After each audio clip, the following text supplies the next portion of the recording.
הספורטאים צריכים לקבל מדליה. זאת המדליית הכסף שחילקנו עכשיו, ובמקום הראשון מחיאות כפיים לבית ספר אבן גבירול אחד. נעבור לכאן, הנה מספר הספורטאים של הקבוצה הראשונה, מדליית זהב.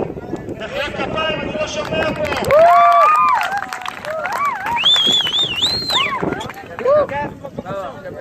אנחנו עוברים לבית מספר 5, במקום השלישי, בית ספר ממד שלום, מחיאות כפיים, נקרא לנו.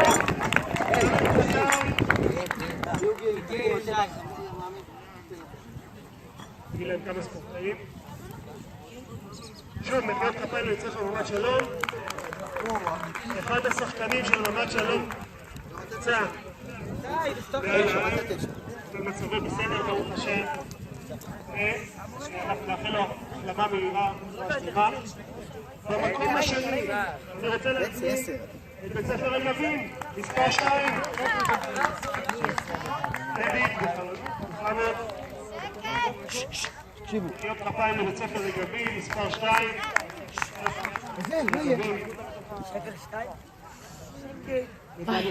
במקום הראשון, מחיאות כפיים סוערות. שוב, בית ספר אבן גבירול.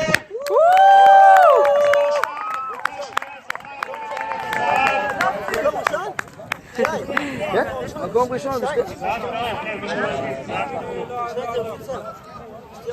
אנחנו עוברים לבית מספר 4. בית מספר 4, הקבוצה של